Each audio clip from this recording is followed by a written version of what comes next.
오늘 말씀은 스가랴서 3장 1절부터 4절.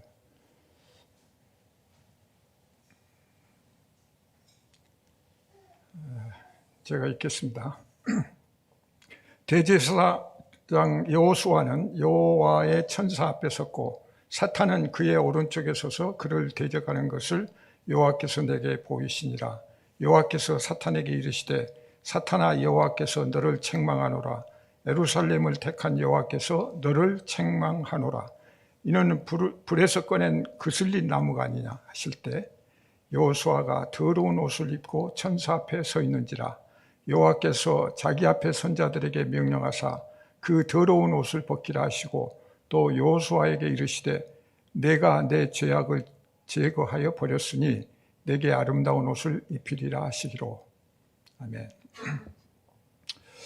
지난번 설교 때 제가 그 욥에 대해서 천상에 의해서 일어난 일들이 욥에게 닥치는 고난, 시련, 그런 과정을 통해서 사탄이 어떤 생각을 가지고 어떤 존재이며 하나님과는 어떤 관계인가, 그리고 우리는 평소에 그 사탄에 대해서 소홀히 생각하는데 과연 그래도 되는 건가, 뭐 여러 가지 사탄 관련된 그 말씀을 나누었습니다. 그런데 성경에 보면은 이 사탄이 그 하나님과 회의에 참석하고 온 그 유일한 기회가 욥기 1장 2장이라면 이 스가랴서 지금 3장에 또 등장을 합니다.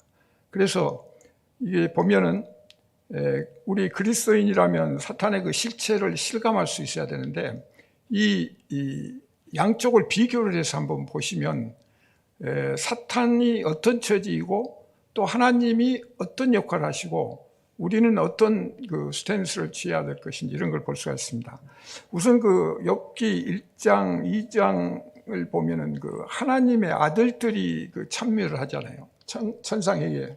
그 다음에 사탄하고 하나님하고 이렇게 참석을 하는데 스가랴서 3장에는 하나님의 아들들이라는 표현이 없고 천사라고 이렇게 되어 있어요. 그러니까 그게 좀 다르고, 그 다음에 욥기 1, 2장에서는 그 사탄이 참소를 할 때 그걸 허용하시잖아요. 그렇게 해서 전부 그 욥에 대해서 어떤 물리적 그 폭력을 행사할 수 있도록 그렇게 허용하시는데 스가랴서 3장에 보면은 그런 게 없이 바로 이 사탄에 대해서 책망을 하세요. 그러니까 그 과정이 완전히 지금 달라진 거고, 그 다음에 욥기 1장, 2장에서는 그런 그 사탄이 참소를 할 때, 고발할 때 하나님께서는 2번 기회를 주죠.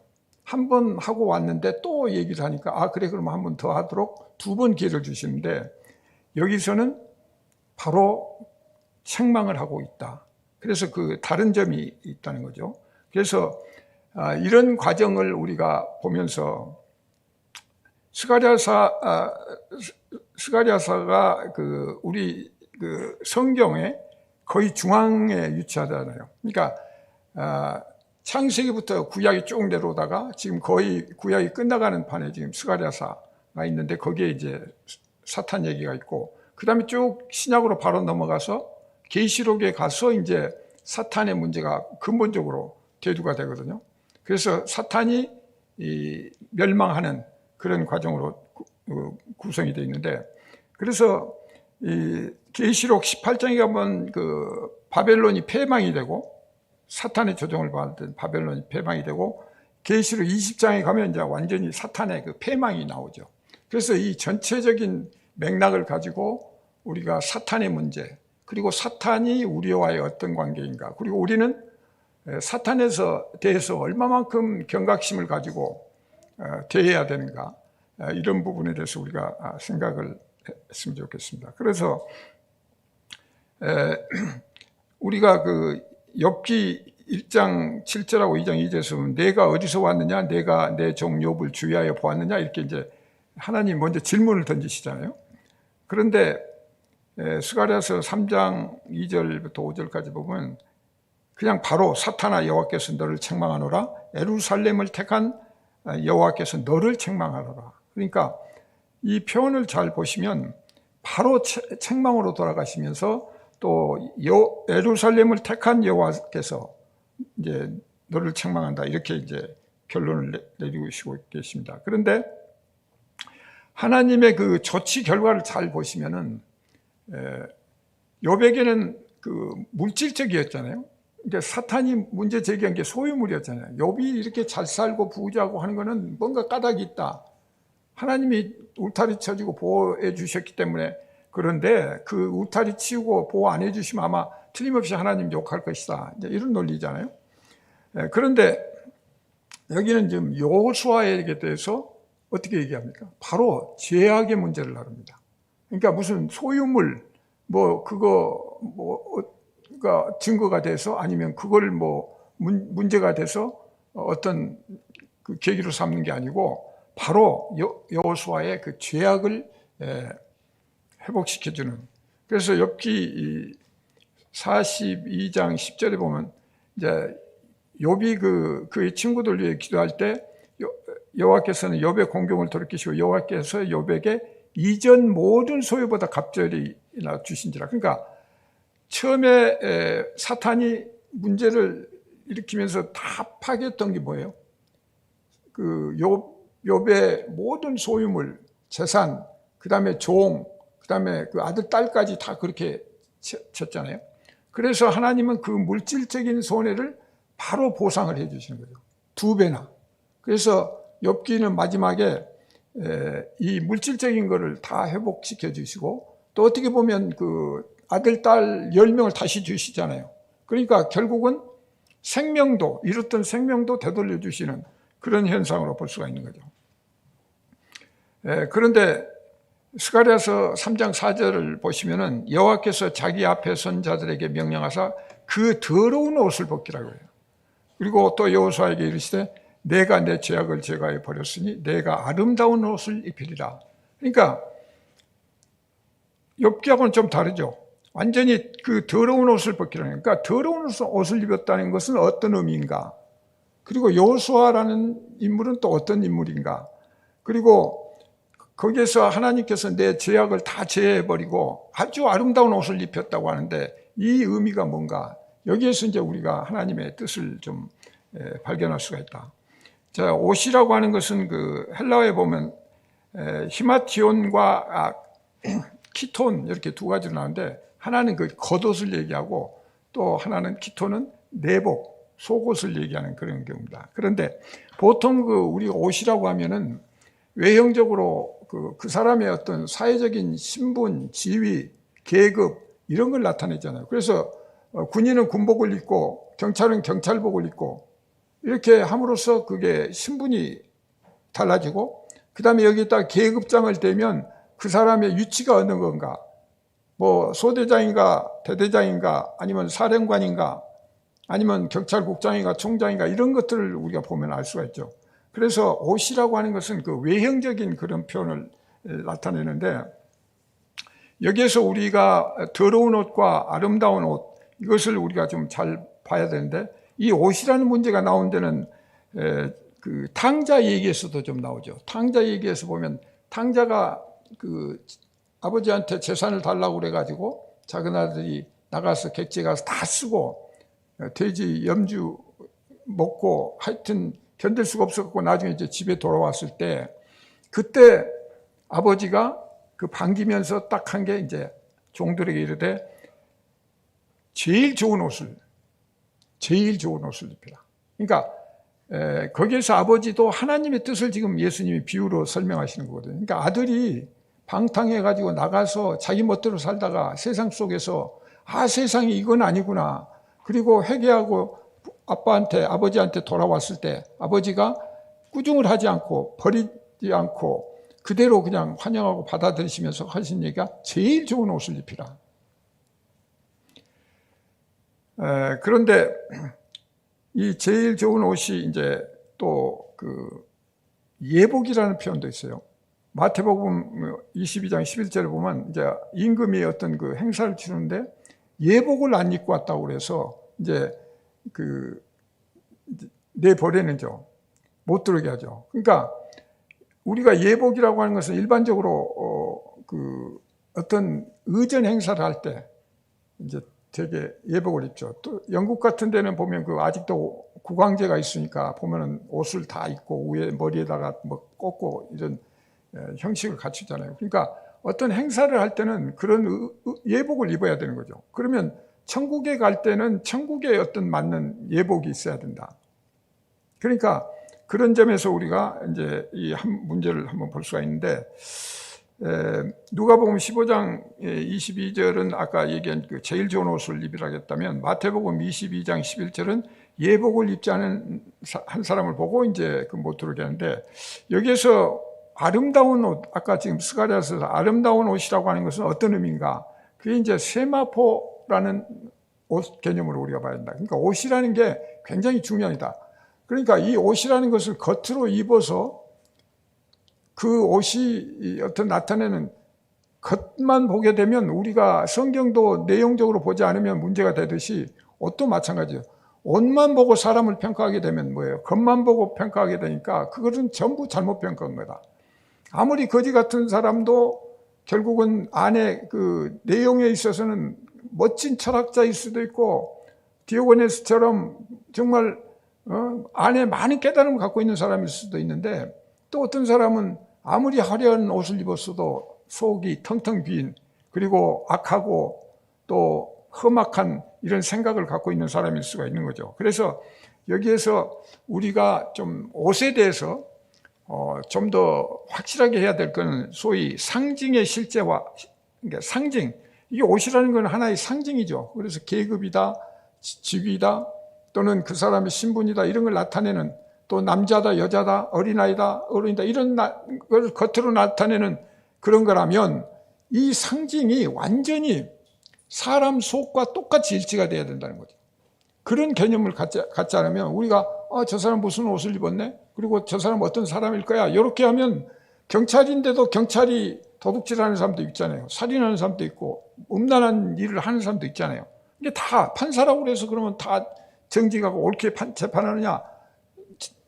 잠언에 보면 판사 재판하는데도 비리가 있고 어긋난 게 있다고 얘기를 하시거든요. 그러니까 인간 사회에서는 완벽한 게 있을 수가 없어요. 거의 정말 착하다고 하지만 또 그 한 구석에는 어떻게 저런 신분에 있는 사람이 저런 나쁜 짓을 하고 사회에 무리를 일으킬까, 이런 생각을 가질 수가 있는 거죠.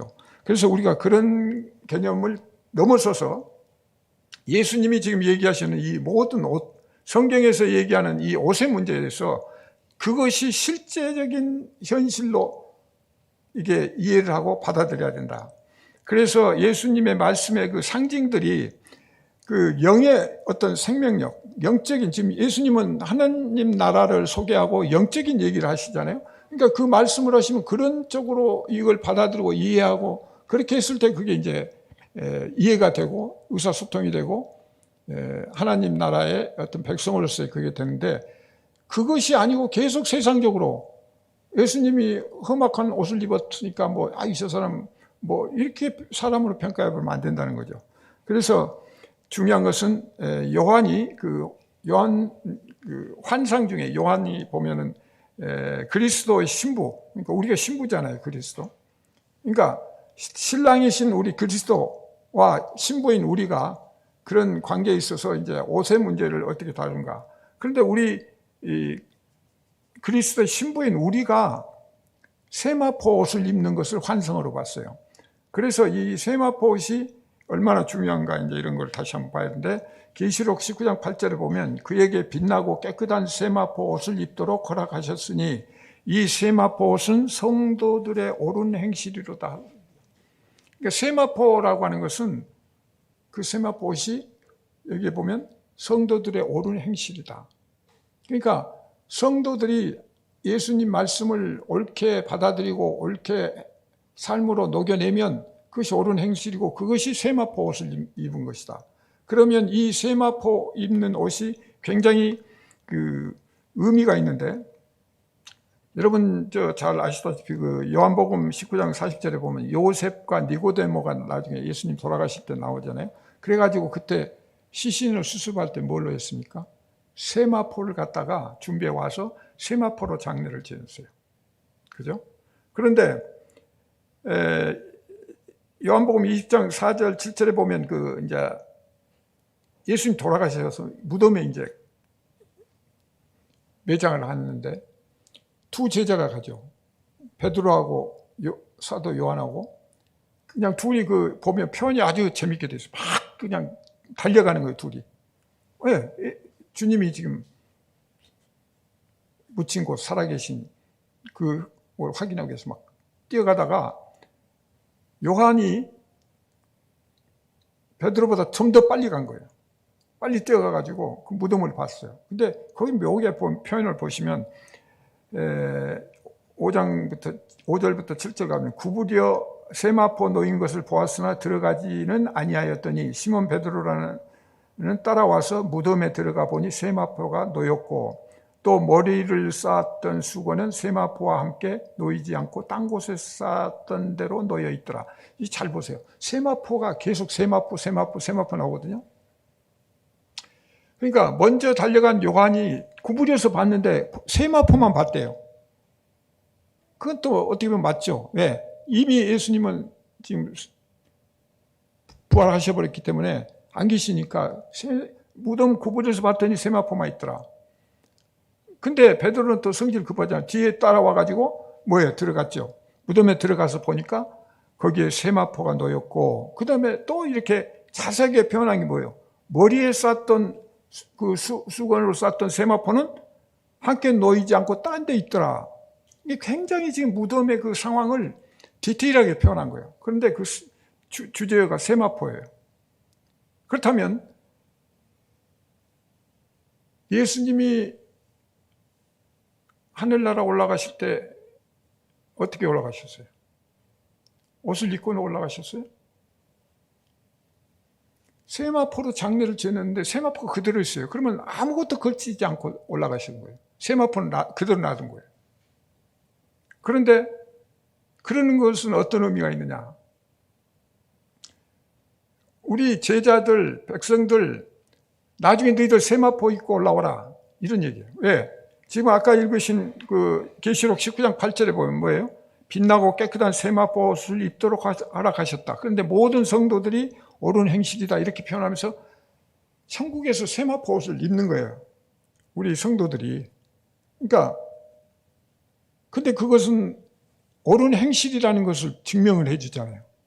세마포라는 의미가. 그래서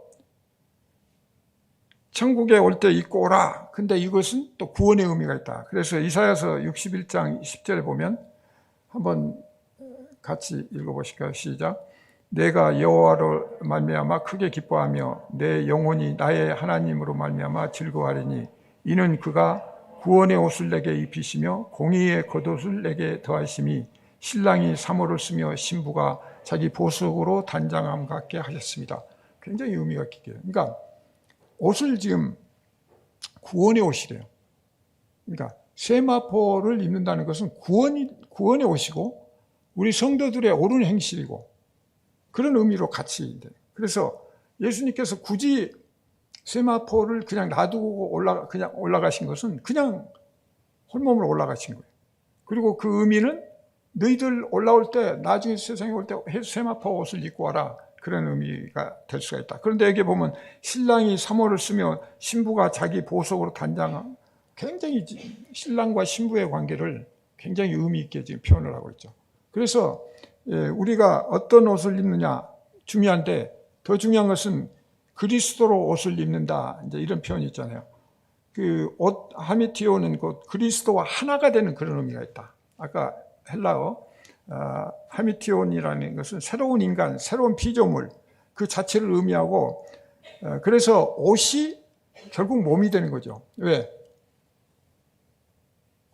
어차피 옷을 지금 세마포 옷을 벗고 올라가셨고 나중에 너희들 입고 와라 했는데 입고 세마포 옷을 입고 오라는데 물질적인 세마포 옷을 입으라는 게 아니라 구원받고 와라. 그 다음에 옳은 행실로 와라. 이제 그런 말씀이 같이 포함이 되잖아요.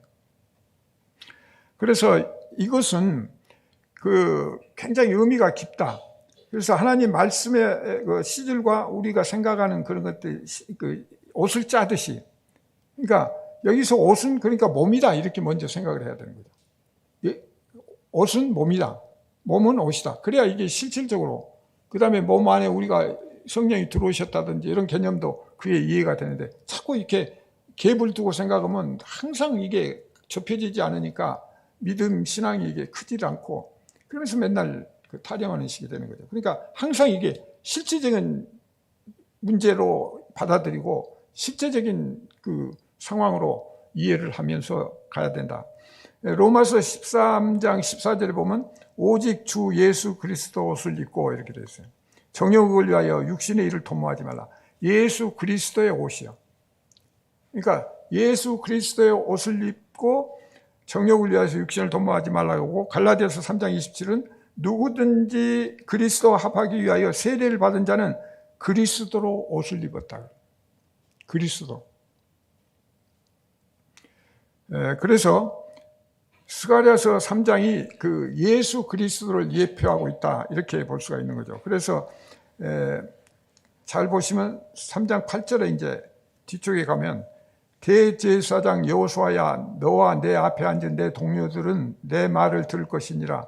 이들은 예표의 사람들이란 게 예표를 하시는 거예요. 그러니까 전체적으로 지금 뭔가 하나님이 지금 메시지를 주시는 거잖아요. 근데 우리가 보통 성경 읽을 때 구약은 전부 읽으면 예수 그리스도를 중심으로 보라고 얘기를 하잖아요.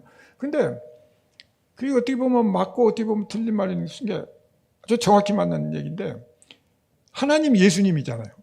성령님이시고 예수님이 성령님이시고 그렇죠? 하나님이 예수님이고 예수님이 하나님이라는 그 개념을 완전히 삼위일체 하나님으로 보면 구약에서 얘기하는 건 다 하나님 말씀이고 구약에서 얘기하는 건 다 예수 그리스도의 얘기예요. 그렇게 이해를 해야 되죠. 따로 이렇게 구별해 갖고 보려고 하니까 어디서 예수님 뭘 찾아가지고 뭐 이거를 예수님으로 해석하고 막 이게 아니라 예수님이 하신 하나님이 하신 말씀이 모두 예수님 말씀이고 그것이 예수님을 증거하는 거예요. 왜? 하나님이 지난번 말씀드린 자기가 창조하고 자기를 계시를 해야 돼. 사람 자기가 만든 이 인간에게 나를 알려야 돼. 그래서 나를 알아먹도록 하려니까 여러 가지 지금 방법을 쓰는 거예요. 지금 언어가 지금 소통이 우선 안 되잖아요. 그리고 언어적인 것부터 사람이 천국의 문제를 얘기하는데 알아먹을 수가 없어요. 그렇기 때문에 이 세상 모든 것들을 예로 들어서 지금 설명해 주는 거예요. 그래서 이게 시간이 걸리는 거예요. 그래서 아브라함 후손들을 뭐예요? 400년이 넘도록 애굽에다 집어넣어요. 왜? 긴 기간을 통해서 이게 몸에 익히고 하여튼 그렇게 해서 다음 때까지 얘기가 전해질 수 있어야 하나님의 그 존재를 알지 금방 나타나가지고 여기서 나 하나님이야 하면 그거 못 알아보기도 하고 또 영적인 하나님이 그 어떻게 육적인 우리한테 그걸 보여줄 수가 없잖아요. 그러니까 결국은 그 알아먹게 하려니까 뭐 여러 가지 선지자들 통해서 그래서 예를 들어서 출애굽이라는 그런 제도를 만들어서 거기서 제사 제도를 하고 십계명을 주시고 그래서 제사도 뭐 하나하나 지금 주시잖아요. 율법을 또 주시고 그 다음에 광야 40년을 돌리시고 그러면서 또 모세는 그 후손들한테 전하라고 또 노래를 지어가지고 그냥 잊어먹지 않도록 기억하도록 그런데도 인간은 우선 살기 바쁘니까 금방 잊어버리고 하나님 존재에 대한 의식도 안 하고 계속 그렇게 가는 존재들이에요. 그렇기 때문에 하나님은 끝없는 그런 과정을 통해서 본인을 계시하시고 그리고 그걸 통해서 하나님을 알고 하나님을 찾고 하나님과 더불어서 서로 교제하며 사랑을 나누는 그런 관계로 가기를 이제 원하시는 거죠. 그런데 우리는 이제 그런 부분에서 잘 보고 하여튼 구별도 해야 되지만 모두가 하나님 말씀이고 예수 그리스도의 말씀이라는 이런 생각을 가지고 봐야 된다. 그런데 스가랴서 3장 8절은 뭐예요? 예표의 사람들인데 내가 내 종 싹을 나게 하리라 그러죠. 내 종 싹을 나게 하리라. 그 다음에 3장 9절에 가면 만군의 여호와가 말하노라 내가 너 여호수아 앞에 세운 돌을 보라. 한 돌에 7눈이 있느니라. 내가 거기에 새길 것을 새기며 이 땅의 죄악을 하루에 제거한 죄를 다 제거하시고 지금 그러니까 하나님은 여호수아라는 걸 통해서 지금 우리 이스라엘 민족 또 우리에게 뭔가 지금 메시지를 주시는 거예요. 근데 직접적인 표현을 해도 우리가 못 알아먹어요. 그래서 예수님도 오셔서 계속 비유법을 쓰신 거예요. 비유법을 통해서 알아먹게끔 하는데 근데 그것도 어렵죠, 지금. 그러니까 우리가 성경을 읽고 기도하고 해야 되는 이유가 거기에 있어요. 한 번에 이렇게 얘기해서 못 알아먹어요. 그리고 알아먹었다 하는데 금방 잊어먹고, 아니면 다른 상황하고 딱 부딪히면 이해가 안 되니까 또 고민을 하게 되고 이렇게 가는데, 여기에 한 돌에 7 눈이 있다. 눈이 있다는 거죠. 눈이라고 하는 것은 굉장히 중요하잖아요. 우리가 눈의 역할이 굉장히 중요하기 때문에 이 눈을 통해서 성경은 많은 얘기를 해요. 그래서 구약에는 859회가 나오고 신약에는 약 101회가 눈에 대해, 눈을 통해서. 그래서 이 눈은 근심과 겸손과 교만과 긍휼과 뭐 동정, 음란, 만족, 멸시, 피곤, 모든 감정적인 것들이 다 거기 이 눈을 통해서 표현을 하고. 눈이라는 게 중요하면서 역할이 크다는 거죠. 그런데 최종적으로는 눈은 죄악이 들어오는 이 통로다. 왜? 에덴 동산에서 아담과 하, 선악과 따먹는 게 뭐예요? 눈으로 먹음직스럽고 보암직스럽고 지혜스럽고 탐스러우니까 그걸 따먹은 거예요. 그래서 거기서부터 가장 원죄가 시작이 되고 그런 과정을 겪었기 때문에 이 눈의 문제는 굉장히 중요한데, 여기서 한 돌에 7 눈이 있다는 거예요. 돌은 예수 그리스도를 얘기한다면 이 눈을 가지고 있다는 게 성령을 얘기하기도 하거든요. 다른 성경의 구절을 보면 이 눈은 성령을 가졌다는 것은 7 성령이 완벽하다는 얘기도 되고 전 세계, 전 우주를 다 관찰하는, 눈지켜 보시는 그런 의미로 봐야 된다. 그래서 더욱 중요한 것은 여호수아를 여러분 모세와 그 관계에서 아시겠지만 여호수아라는 이름이 뭐죠? 여호수아가 예수 그리스도잖아요. 구원자 같은 얘기고, 호세아도 예수 그리스도 같은 예수의 이름과 같아요. 구원자예요. 그런데 여기서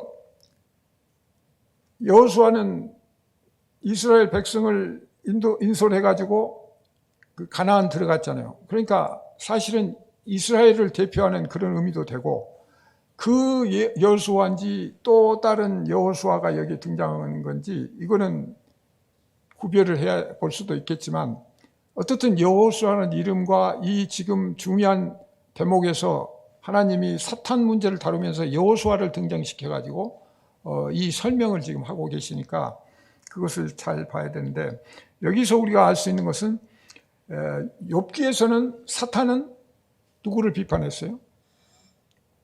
하나님을 비판했잖아요. 하나님을 욕하게 만들었잖아요. 그래서 욥을 그렇게 하면 하나님을 욕할 겁니다. 그 다음에 욥의 아내도 뭐예요? 하나님 욕하고 죽으라고 했잖아요. 하나님을 대상으로 이간질을 하고 그랬다면, 여기를 잘 보시면 지금은 뭐예요? 예수 그리스도, 여호수아를 대상으로 했잖아요. 예수 그리스도를 대상으로 지금 못된 짓을 한 거죠. 벌써 천상회의에 와가지고 하나님이 먼저 책망하셨잖아요. 먼저 책망하셨다는 얘기는 그동안에 그 여호수아가 옷이 그렇게 더럽게 될 정도로 오염시키고 아주 못된 짓을 다 했다는 얘기가 되는 거죠. 그러니까 회의 시작하자마자 하나님은 바로 여호수아 다른 얘기 뭐 칭찬이나 이런 것도 없이 바로 사탄에 대해서 책망을 하시죠. 그러면서 여호수아 그 더러운 옷을 바로 뭐 너 왜 더러운 옷 입고 이 천상회의 와서 뭐 더러워 너 오지 마 뭐 이런 게 아니잖아요. 그냥 아무 소리 안 하시고 벗어, 천사한테 벗기고 아름다운 옷을 입혀. 하나님의 구원이 바로 그와 같다.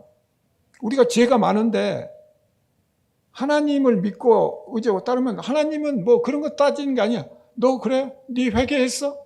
그래, 너 옷 벗어. 새 옷, 아름다운 옷 입혀줄게. 그렇게 해서 그냥 새 사람 만드는 거예요. 그래서 사탄은 여기에서 보면 예수 그리스도를 굉장히, 여호수아를 굉장히 더럽히고 괴롭히고 하여튼 그런 상황이었다고 우리가 추론할 수가 있다는 거죠. 그래서 욥기는 하나님을 대적했고, 스가랴서에서 보면 예수 그리스도를 대적했다면, 이제 계시록에 가면 이제 마지막 판에 사탄이 대적을 하는 게 누구냐? 사람이에요. 마지막 판에는 계속 사람을 환난 속에서 이제 골탕을 먹이고, 그게 사탄의 조종을 받은 이 공중 세력자들은 계속 이 그리스도를 믿는 사람들을 갖다가 핍박하고 이런 과정이 있는 거예요. 환난. 그래서 이제 그 환난을 잘 견디라고 하는 말씀이 계속 나오는 게 그거예요. 그래서 예수 재림을 고대하고 기다리고 그걸 이겨내려고. 그래서 이긴 자 얘기가 나오는 거죠. 그렇기 때문에 우리가 거기까지도 전체를 한번 놓고 생각해 볼 필요가 있다. 그래서 마지막 만만한 대상은 우리 인간이다. 그렇기 때문에 인간이기 때문에 우리는 항상 그 사탄의 존재를 무시해도 안 되고 또 사탄에 대해서 두려워해도 안 되고 그러지만 항상 긴장을 해야 된다. 왜?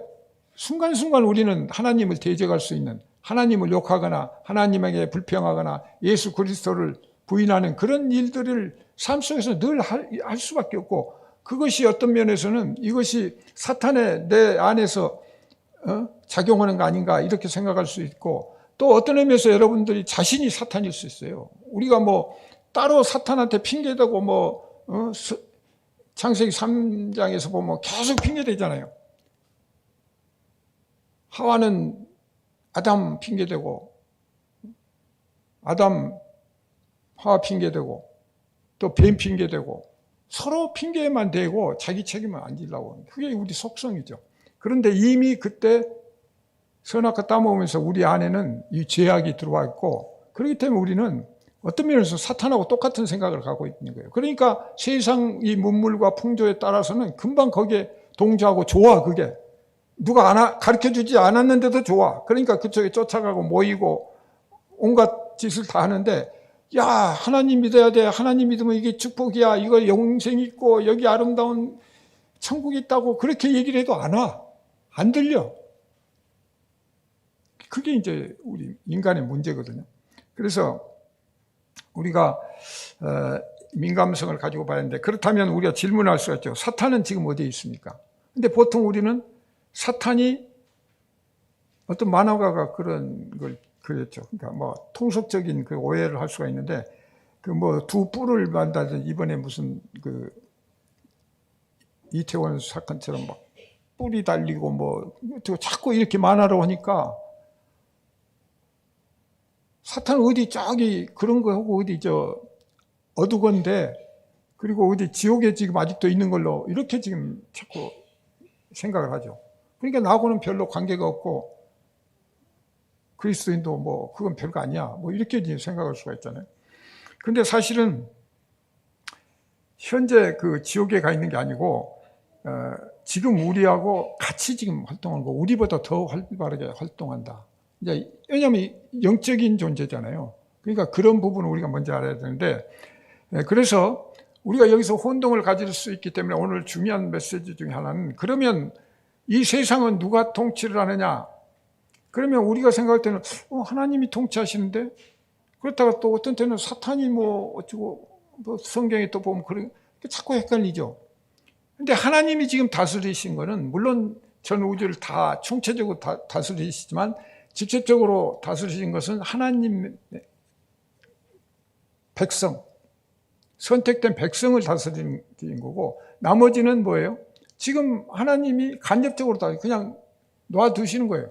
그러니까 그거는 사단의 영향을 받아가지고 그냥 그렇게 해서 세상이 좋다 그러고 하나님 거부하고 부인하고 막 그래. 그러니까 만약에 하나님 기계적으로 만들었다면, 인간을 철새처럼 기계에 딱 입력해갖고 만들었다면 그냥 뭐 신경 쓸 필요 없죠. 하나님 뭐 애쓰고 할 필요 없이 그렇게 만들어가지고 창조해가지고 놔둬버리면 되잖아요. 그러면 쭉 갔다가 또 쭉 몰려와서 믿습니다 하고 절하고 그러면 자동적으로 되잖아요. 근데 인간을 그렇게 만들지 않아요. 왜? 모든 동물보다 더 한 단계 높은 인간을 자유를 주시면서 그 자유 속에서 진정한 고백이 나오고 그 진정한 섬김이 나오는 그런 존재로 만들었기 때문에 거기에 대한 책임이 있는 거죠. 그 다음에 거기에 대한 판단이 있어야 된다. 그것을 우리는 늘 염두에 둬야 된다는 거죠. 그래서 이 세상 통치를 누가 하는가? 그리스도인을 구원한다는 관점에서 보면 이 세상은 사탄이 하는 게 맞죠. 왜? 우리도 원래 악한 사람이었고 세상 속에 있었는데 하나님이 건지셨잖아요. 건지셨다는 것은 세상 오염된 속에서 이 악한 죄의 구렁텅이에서 건졌다는 얘기니까 결국 이 세상은 악한 존재, 사탄의 무리가 다스릴 수 있다. 그 다음에 비그리스도인에 대한 관점에서 보면 이 평화다. 왜? 하나님 믿지 않는 사람은 그냥 세상이 좋아요. 편해요. 그냥 돈만 잘 먹으면 되고 출세만 잘하면 되고 지 멋대로 살면 되니까 세상은 그렇게 편할 데 없죠. 그리스도인들은 뭔가 매주 와가지고 죄도 해결해야 되고 그냥 맨날 죄를 해결하고 또 돌이켜보면 또 그게 마음대로 안 되니까 그냥 또 답답하기도 하고 막 이런 과정을 겪어가면서 성화되고 그것이 이제 하나님 백성으로서 지어져 가는 거고 자기도 모르게 성스럽게 되는 거예요. 거룩한 사람, 백성이 되는 거예요. 그런데 이 믿지 않는 사람은 그게 다르다. 그래서 이런 그 삼각관계에서 우리가 이제 고린도후서 4장 4절 아주 이 부분을 잘 한번 보시면 이 세상의 신이라는 표현이 나오거든요.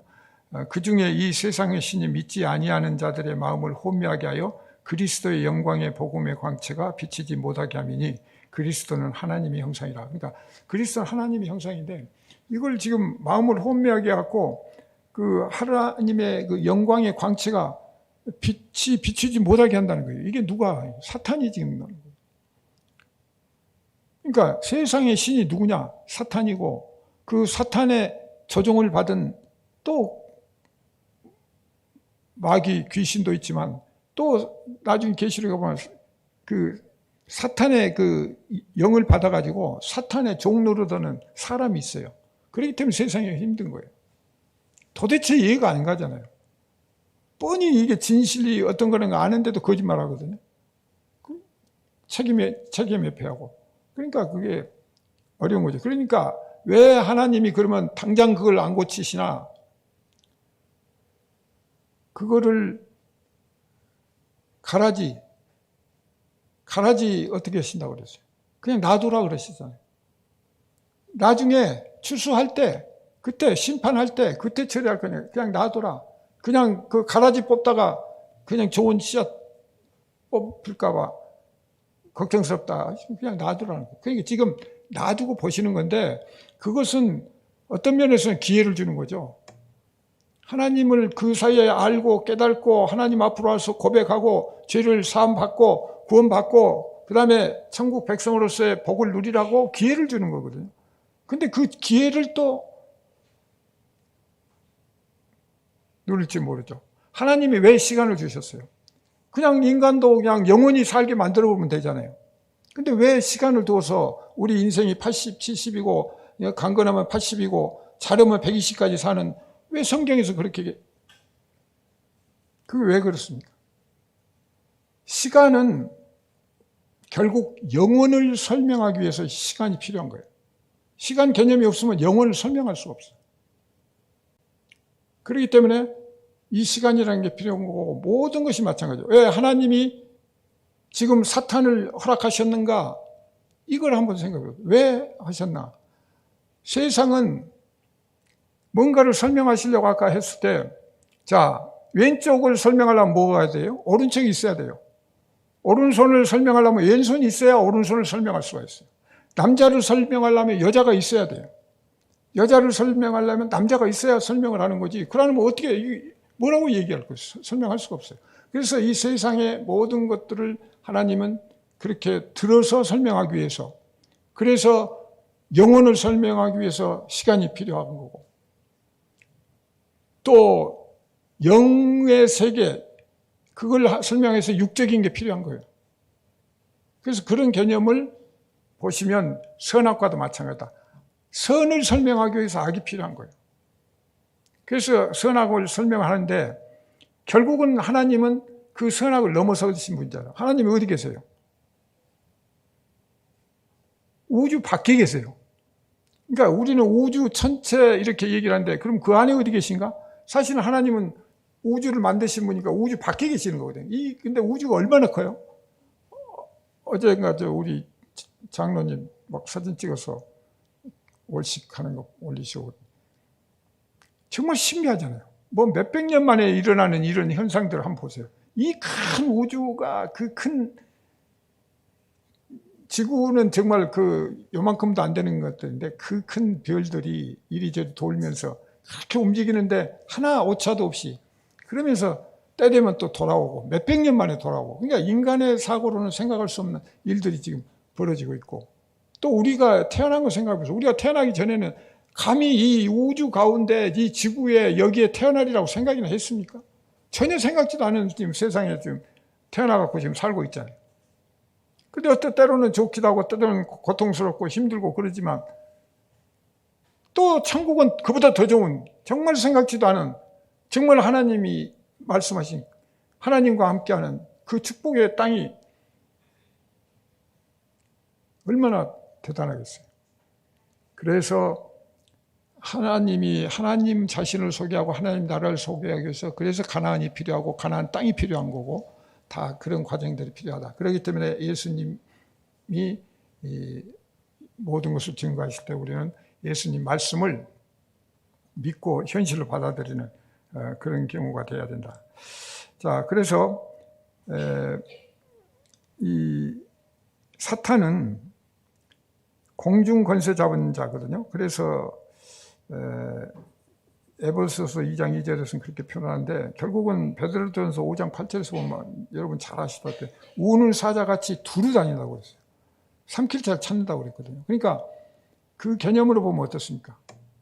지금도 지금 찾고 다닌다는 얘기거든요. 그러니까 우리가 조금 긴장하지 않으면 우리가 늘 그 사탄한테 시달릴 수밖에 없다. 그러니까 내가 스스로 사탄처럼 할 수도 있는 거고 내 안에 탐욕이 있어가지고 또 나는 좀 잘해보려고 그러는데 자꾸 그 틈새를 이용해서 끼어들어가지고 우리를 괴롭게 할 수 있는 그런 여지가 있다. 그렇기 때문에 그 하나님 영광의 복음의 광채가 비치지 못하게 하는 이런 흑암의 왕으로서의 그 사탄이 굉장히 역할을 크게 한다. 그렇기 때문에 우리는 이 흑암의 왕들이 결국은 우리를 눈을 어둡게 하고 빛을 못 보게 하고 편견을 갖게 하고 오만하게 하고 교만하게 하고 자꾸 이런 쪽으로 해가지고 세상과 등지고 이렇게 하나님을 바라보고 이렇게 살아가지 못하는 그런 존재로 만든다. 그래서 이 사탄의 그 활동 영역은 결국은 하늘과 땅이다 이렇게 보셔야 돼요. 그러니까 아까 공중 권세 잡은 자라는 그런 표현이나 이런 게 보면은 결국은 사탄은 영적인 존재이기 때문에 공중에서 동시에 또 세상 인간들을 조종을 해서 그래서 이 푸틴 같은 경우도 아마 모르긴 모르지만 그런 영향을 받아갖고 세상 전쟁을 일으키고 사람 죽이고 그냥 물러설지도 모르고 그저 지 목숨은 귀한 줄 알 거 아니에요. 그런데 남의 목숨은 그런 식으로 생각하고 어린아이들, 가정주부들 뭐 가릴 것 없이 지금 그리고 지니까 더 악랄한 방법을 쓰고 이거는 끝없는 그 사탄의 행포라고 이렇게 단정 지을 수도 있다. 그래서 우리가 여기서 이제 두 가지를 구별해야 되는데 예수 그리스도의 목적은 복음을 통해서 사람의 마음 속에 하나님의 영광을 집어넣는 거예요. 복음을 통해서. 그렇다면 사탄은 그 반대죠. 그러니까 항상 우리가 뭐 하나님 뜻이야 아니야 이렇게 고민할 필요도 없고 딱 보면 분별할 수 있는 분별력이 있어야 되는 거죠. 하나님 예수 그리스도의 복음은 뭐예요? 우리의 마음속에 하나님의 영광을 알게 하고 느끼게 하고 비춰주는 거라면 이 사탄 마귀의 목적은 그 복음 광채 빛을 차단하고 어둠 속에 있고 자꾸 편견을 갖게 되고 그래서 오만하게 되고 교만하고 뭐 이런 쪽으로 만들어가는 거다. 그리고 사탄은 온 세상을 인간 세상을 다 그렇게 만들려고 하는데 안 되면 그 중에 개개인 몇 사람이라도 하여튼 그렇게 만들어야겠다. 이게 이제 기본 전략이라는 거죠. 그래서 그것이 우리가 대상이 될 수도 있고 우리가 믿음을 더 굳건히 지키면 욥처럼 아무리 시련이 오고 뭐 해도 그냥 땅에 엎드려서 바로 예배 드릴 수 있는 그런 신앙을 갖고 있다면 이것은 모든 것들이 이겨내는 승리의 자리로 갈 수가 있다. 자, 에베소서 2장 2절 그때 너희는 그 가운데서 행하여 이 세상 풍조를 따르고 공중의 권세 잡은 자를 따랐으니 곧 지금 불순종의 아들들 가운데서 역사하는 영이라. 여기 보시면 그냥 명확히 나오죠. 이 세상 풍조를 따르는 건데, 근데 그게 뭐예요? 공중 권세 잡은 자 따랐다는 거죠. 세상 따르는 것은 공중 권세 잡은 자를 따르는 것이다. 근데 그게 뭐냐? 불순종의 아들들이다. 근데 뭐냐? 그게 영이다. 사탄, 악령이다. 그러니까 이 개념으로 이렇게 보면 우리가 이 세상은 이 사단의 영에 의해서 횡행하고 있다. 그렇기 때문에 우리는 더욱더 긴장하면서 이 문제를 봐야 된다. 그래서 이 에베소 2장 1절에는 허물과 죄로 죽었던 너희를 살리셨다고 그랬고, 2장 3절에서는 전에는 우리도 다 그 가운데 있었다는 거죠. 전에는 우리도 다 그 가운데 있었어. 그런데도 불구하고 육체와 마음에 원하는 것을 다 하여서 그렇게 됐는데, 본질상 하나님의 진노 아래에 있었다는 거죠. 그러니까 하나님을 떠난 거는 그 하나님의 진노 아래에 있는 거예요. 그러니까 지금 당장 뭐가 일이 나한테 육체적으로 어떤 물질적으로 아니면 다른 생명적인 그런 피해가 안 온다고 그래서 지금 괜찮아, 아니래. 그리고 하나님 기회를 주시는 거고, 진노를 지금 하나님께서 참고 계시는 거죠. 그런 개념을 우리는 명확히 해야 된다. 그래서 허물과 죄로 죽었던 나를 살리셨다고 하는 그런 표현은 내적 상태잖아요. 그런데 우리는 육체적인 욕심을 따라서 했다는 것은 외적 표현이다. 그러니까 우리가 몸의 그 마음과 몸 밖의 어떤 상황과 이런 것들이 이제 표현을 그렇게 한 건데, 그것을 우리는 같이 볼 수 있는 그런 정도가 돼야 된다. 그래서 베드로전서 5장 8절 9절에서는 근신하라 깨어라 너희 대적 마귀가 오는 사자같이 두루 다니며 삼킬 자를 찾나니 너희는 믿음을 굳건하게 하여 그를 대적하라. 이는 세상에 있는 너희 형제들도 동일한 고난을 당하는 줄을 알미라.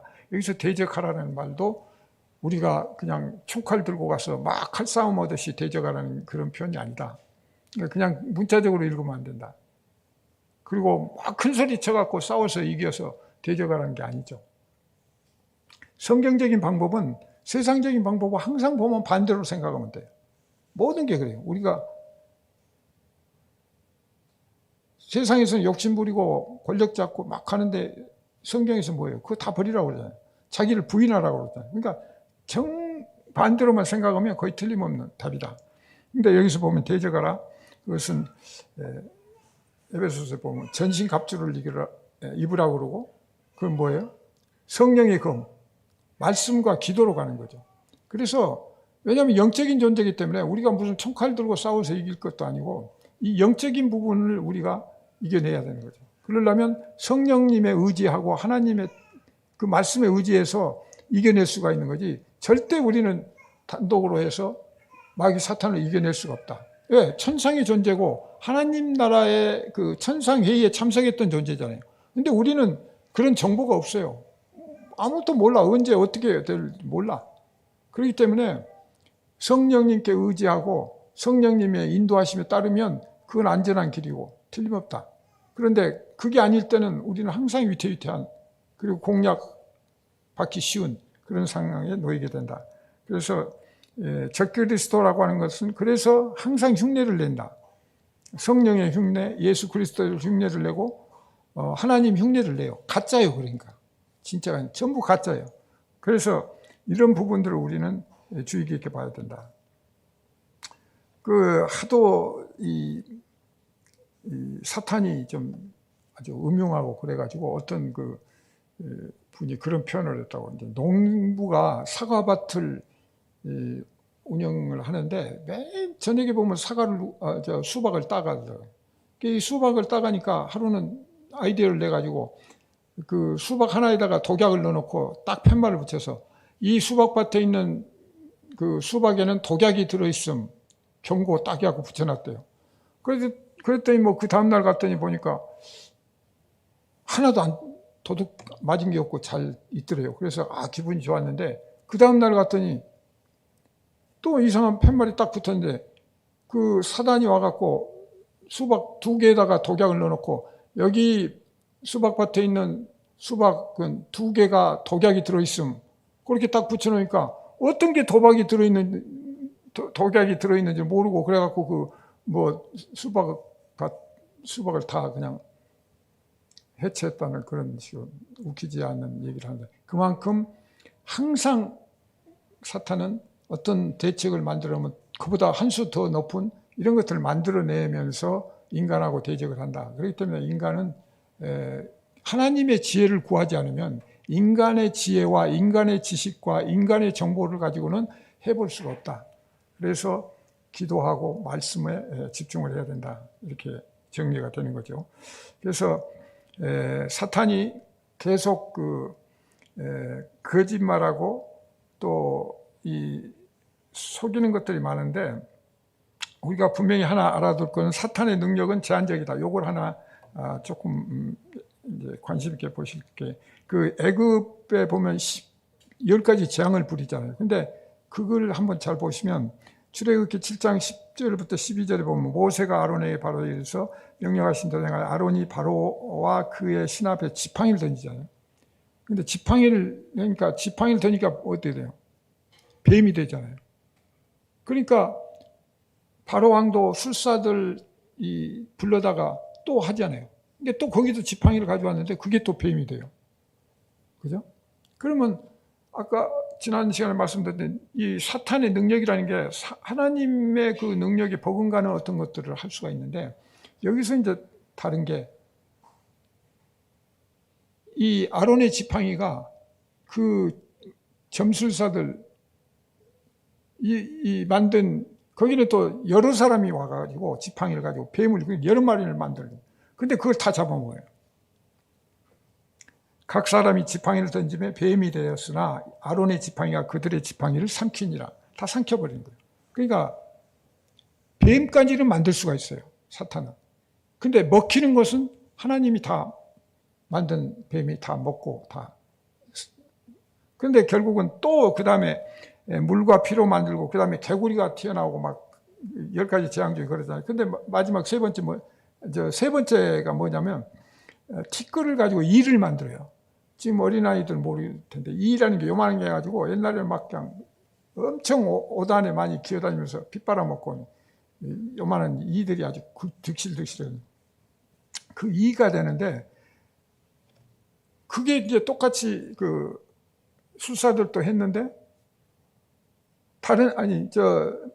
아론은 이렇게 지팡이로 해서 그걸 했는데 술사들은 그걸 못하는 거예요. 그래가지고 거기서 고백이 뭐냐면 이는 하나님의 능력이라고, 그들이 바로한테 이건 하나님의 능력이니라 이렇게 고백을 하고, 요술사도 할 수가 없었다는 거죠. 그래서 이런 한계가 있다. 그래서 사탄의 그 능력이라고 하는 것은 상당 수준이지만 하나님의 그 수준에 따라올 수 없는 그런 상태였다. 그런데 중요한 것은 사탄은 어떤 총을 준비하고 있다면 그 총 아래 다 장전을 해놓고 있고, 그 총 아래 장전을 해놨는데 그 총 아래는 이름을 써놨다는 거죠. 누구 다 해놨고 이제 소위 공격할 준비를 하고 있다. 그렇다면 그 총알을 맞지 않으려면 우리가 말씀과 기도로 이걸 피해가야 된다. 그래서 어떤 사람은 그런 표현을 하는데, 이런 부분을 우리가 한번 생각을 하면서 하나님께서 왜 사탄을 허용하셨는가, 이 의문을 아마 충분히 해소가 안 되셨지도 모르겠는데, 어쨌든 하나님은 결국은 우리를 위해서, 우리에게 하나님 나라 영적 세계를 보여주기 위해서 영적 어떤 존재로 통해서, 또 우리가 이 세상을 살아가면서 이 악한 세상에서 이겨낼 수 있는 그런 어떤 도구로서 사탄을 쓰고 계신다, 이렇게 보시고, 우리가 믿음, 생명, 구원, 이것을 염두에 두고 나아가는 그런 계기가 되기를 바라겠습니다. 그래서 에베소서 1장 8절 9절 보면 너희 마음 눈을 밝히사 그의 부르심의 소망이 무엇이며 성도 안에서 그 기업의 풍성이 무엇이며 그의 힘의 강력으로 역사하심을 따라 믿는 우리에게 베푸신 능력의 지극히 크심이 어떤 것을 너희로 알게 하시기를 구하노라. 이렇게 우리가 하나님을 알아야 됩니다. 그래서 하나님이 이렇게 지극히 크신 어떤 것들을 우리에게 지금 베풀어 주시고 알려주시고 이런 부분들을 우리가 늘 묵상하고 깨달아야 된다. 그게 이제 행복이고 그것이 축복이고 그것이 영생이다. 영생이 따로 어디 있는 게 아니다. 그런 개념을 가지고 우리가 하루하루 신앙생활을 하기를 바라겠습니다. 기도하겠습니다.